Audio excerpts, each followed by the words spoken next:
Okay, what we're gonna do is I'm gonna do a quick walkthrough on rebuilding the 9.75 limited slip rear end found in a lot of Fords, the Expedition, the F-150s, and so on and so forth.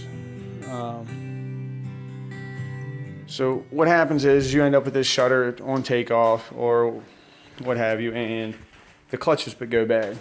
This is what the old clutches look like. I'm gonna make all this fast because it's just it. There's your thrust spring that goes in there that puts pressure on it to give you your limited slip action. This is a friction plate. It has no tabs on it because they broke off. There's a steel plate. There's another friction plate with no tabs. There's another steel plate. And then here's another friction plate. Notice the friction plate, the tabs are all but off.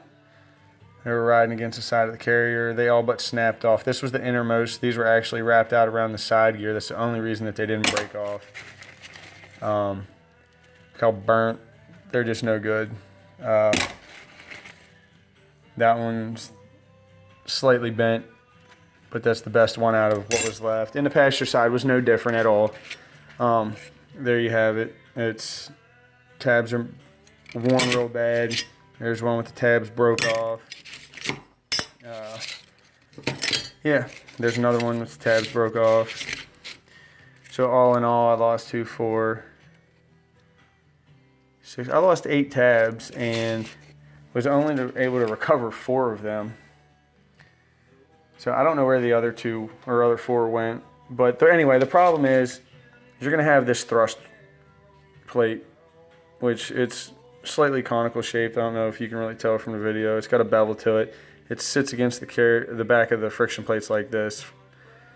And that's the orientation it goes anyway. This faces, the concave part of it faces out toward your wheel hub on both sides.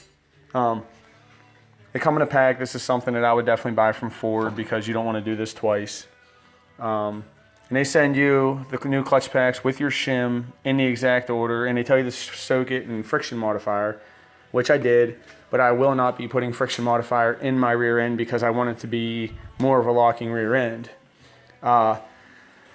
So the other videos that I was able to find on YouTube recommend using a 2.5-inch carriage bolt with 1 3/4 washers and nuts and so on and so forth.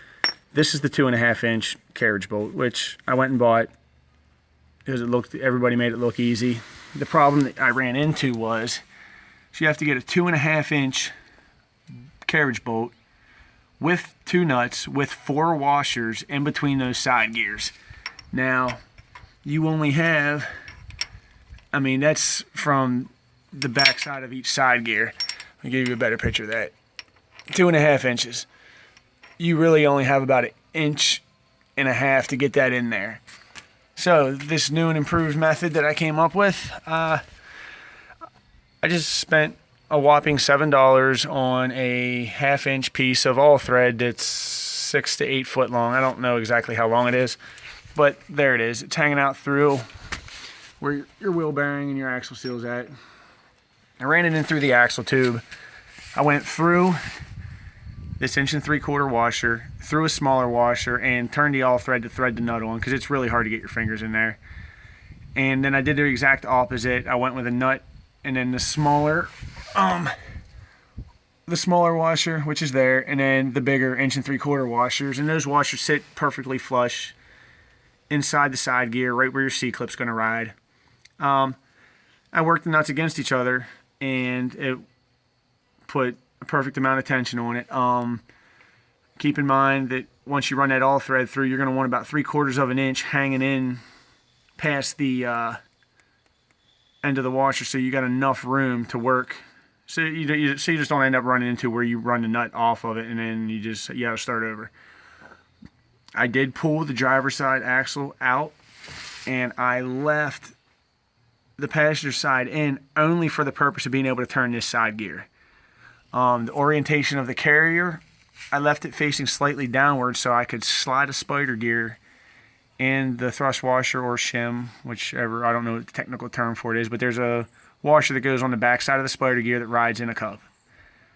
So I slid that around the back and let gravity hold that in there, and then this front one I held here just like this, and I turned the hub with a short cheater bar. Everybody says you need this monster cheater bar and a friend to do this. I did it by myself. After I sat down and thought about it for a little while, I had it in there in 30 seconds. It was really no problem at all. The hardest thing is keeping the thrust washer on the back of this spider gear, because you, like I said, you put it around the back, and you just got to you just got to make sure that it's in there. So that's how that went, and I walked it all right in.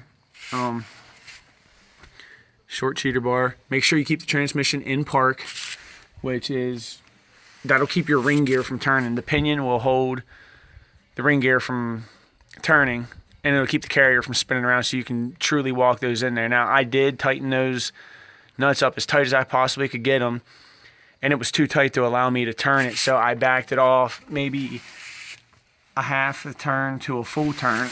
And these ears, when they sit in there with no tension on them, they sit flush with this carrier right there. And if you look, I got about 3/16 of an inch on both sides of compression. So that gave me a 3/8 inch of clearance to be able to drop them spider gears in and walk them right in. The other thing to keep in mind, when you pull that cross pin out, now when you buy the clutch packs from Ford, they give you your clutch packs with the shim in order, and they also give you the new cross pin retention bolt, which goes here.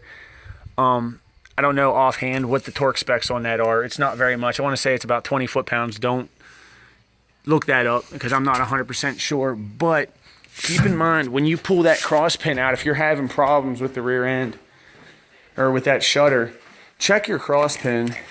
Because I found, this is your cross pin that goes through there. I have a significant amount of wear right there, and it actually melted that cross pin right there, and that flat beveled edge, or that flat, that is basically an oil chase or an oil galley, however you want to word it, to get down around them spider gears. Well, it fused that to itself on both sides. Like it toasted it. It's significantly worn. Like I got at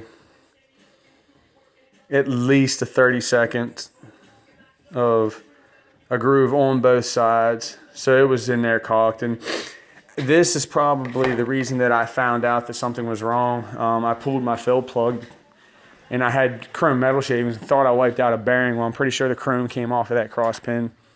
So I really, really hope that this helps some people. It's a common rear end, and apparently it's a common problem. So hopefully my video helped you guys. Thanks for watching.